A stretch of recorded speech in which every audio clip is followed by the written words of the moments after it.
So as of recent, the Forsaken developers, at least two of them, did a Q&A live stream. You probably heard about it a lot, especially if you're someone who watches short form content. Even as someone who doesn't, like just scrolling through my YouTube feed, I see so many videos about it in shorts.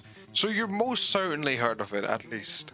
And there's a lot of things talked about on there that I'd like to talk about. For now, I'd just like to talk about one thing, which is just to introduce it, in Forsaken there's a mechanic, if you don't know, where stamina regen takes longer the lower stamina you are. Not just, oh, when you zero it takes 2 seconds to regen. No, when you're at 90 stam and you're at 10 stam, the amount of time it takes to start ticking up, it's longer. Now, if you've never heard of this and you've been playing for a long while, I want to talk about that later. But as of recent, this creates a few things, a few strategies, and a lot of what the actual good stamina management comes down to.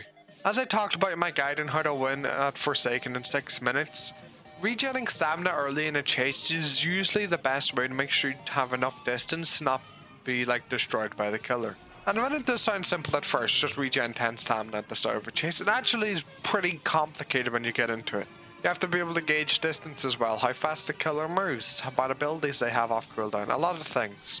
And I think even out of competitive setting, because obviously Forsaken is not banned for competitive, nor do I ever want it to be balanced about competitive.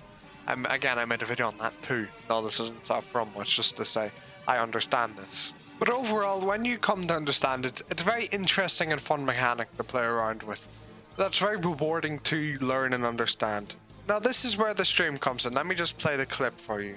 Yeah, so the thing is that I just didn't think it was good. It's a hidden mechanic. Not many people were aware of it. So I just decided to just remove it. Now there's two reasons why I think this is bad, and it also like kind of goes on into something I also don't like about Forsaken, which I'll talk about again in a bit. Now a lot of this just kind of removes a lot of the skill from using stamina, like stamina management as a whole. Why would you do any thinking about distance and when to regen best when trying to get an early regen doesn't really matter? Like, why get an early regen if you're going to regen the same speed down the line anyways? Like, it just kind of defeats the point. A lot of times you're just going to run till 1 stamina, run till like 60 stamina when the killer's about to get you, run again. Like, why? What's the point in having a stamina based asim if the stamina has barely any real depth to it besides just hold shift for 10 seconds, let go of it for like 5. And to the people who spent so long learning this and figuring it out in their head, now it's just gone. Like, for basically no real good reason. And you could say, well, the good reason is that people didn't know about it. This is an issue I have with Forsaken in general, which is dumbing down the game instead of just making a short tutorial which would tell you this. It's a hidden mechanic. They say, just don't make it a hidden mechanic. It would be so easy to add a tutorial, and I'm pretty sure they are going to add one. Why not just add this into the tutorial? A tutorial would make so much more sense than just removing it. Make a tutorial for explaining non-character specific stuff. Like this. Like, Forsaken is good when it comes to telling you the mechanics of most of its characters. But the mechanics of the game itself, it doesn't really inform you. You just kind of have to guess or go watch a YouTube video.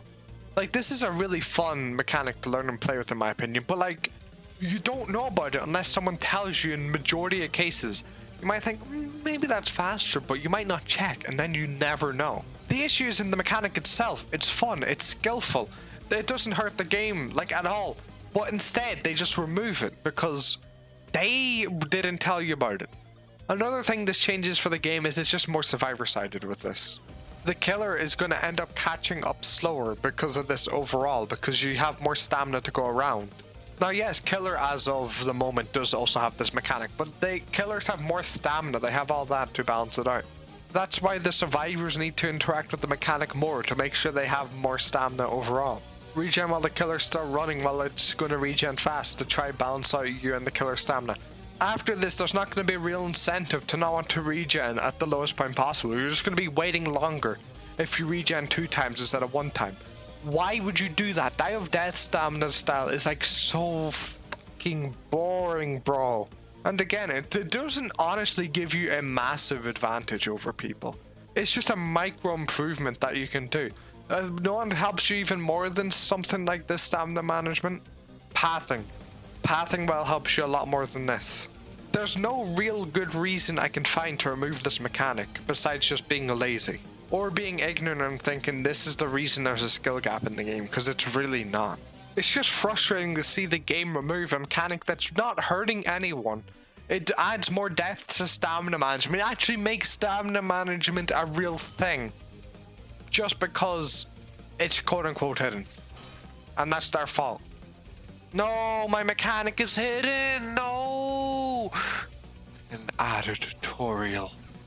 Instead of needing people to go to YouTube videos to understand how this stuff works. Thank you. Anyways, that's about it. See ya.